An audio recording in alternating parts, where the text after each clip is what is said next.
ইচ্ছেই কি মানুষ তোমাকে ডিজিটাল করে। এই সেই ভাইরাল বক্তা যার ওয়াজ শুনে ওয়াজ মাহফিলে আসর থেকে মানুষ উঠে উঠে চলে যায় এবং দৌড় দিয়ে পালিয়ে যায়। আর সে যখন ডাক দেয় কিরকম করে ডাক দেয় আজকের ভিডিওতে দেখে চলুন কথা না বাড়িয়ে ভিডিওটি দেখে আসি। এ বাবে এটা যা কেডা এ কি বলে বসো আসবি বাঁচাও এসব কখনো মুহূর্তে ভালা আমার বসাতে কিভাবে উঠে যাইতেছে।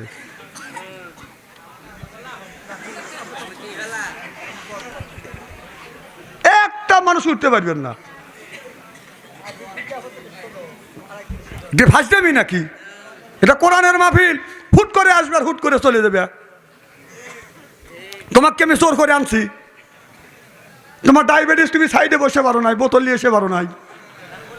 না না, হয়তো আমার ডায়াবেট আছে, গেছে ঢাকা যাইতেছে, তো ওই বসে আছে, এদিকে পোশাকের চাপ দিছে। ড্রাইভারে বলছে যে ভাই গাড়ি ডাইতেছে, ওলো করেন, আমি পেশাব করবো।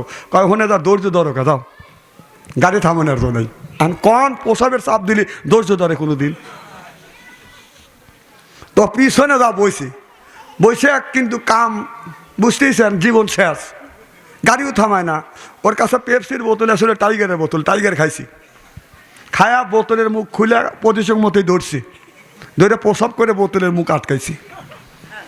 আটকা যেই জানলা দিয়ে ভালা দিছে, একজন ব্যান আলা ওখানে যাইতেছে, যাতেই 3-4 জনে ব্যানে আছে, গাড়িটা থামা কয়ে হেরে নতুন টাইগারের বোতল বাঙেই নেই, ওই বোতল তুলছি। তুইলে একজন কাজায় 4-5 জন লোক আছে, থামাথামি করতে, ওকে আমি খাবো, ওকে আমি খাবো। কয় না, একা খাবো না, অত 5 জন ভাগ করেই খাবো। তখন 5 জন ভাগ করে খাইবে। এই জিনিসটা তো গ্যাস, কথা বোঝে না রে। এওকল গ্যাস কম না, মানে চ্যাঙ্গা দিছে, গড়িয়ে পড়ছে, তাদের ভিতরে গ্যাস হয় নাই। যেই এরকম বোতলে মুখ খুলছে, ফুস করে উঠছে, কেন মাল একেরই আছে। যেই এরকম মুখে দিছে, লাফা উঠছে, নুনটা কয় কে মাল তো এরকম নুনটা দেওয়ার কথা না, কারণ নুনটা লাগে খেয়ে, আর একজনকে দে আমি একটু দিই, এইরকম করতে বেড়াকে পড়ে। তো অলরেডি ভিডিওটা শেষ হয়ে গেল, দেখলেন তার ওয়াজ শুনে কেন উঠে মানুষ দৌড় পারে। সে ওয়াজ মাহফিলের বাড়িতে এসে বিভিন্ন ধরনের গান, গল্প, গুজব এগুলাই সবসময় বলে। এই কারণে তার ওয়াজগুলো মানুষকে ভালো লাগে না। ভালো না লাগায় তার ওয়াজ মাহফিলে আসর থেকে মানুষ উঠে পালিয়ে যায়। আর এই কথাটা কিন্তু আমি আপনাদেরকে এমনি এমনি বলতেছি না। আর একে কিন্তু মানুষ ডিজিটাল বক্তা হিসেবে চেনে, তার নিজের স্ত্রীও কিন্তু তাকে ডিজিটাল বলে। তো ভিডিওর ক্লিকটা আপনাদেরকে দেখিয়ে দিলাম। এই ছিল আজকের ভিডিওটা। এতক্ষণ অব্দি ভিডিওটি দেখার জন্য আপনাকে অসংখ্য ধন্যবাদ।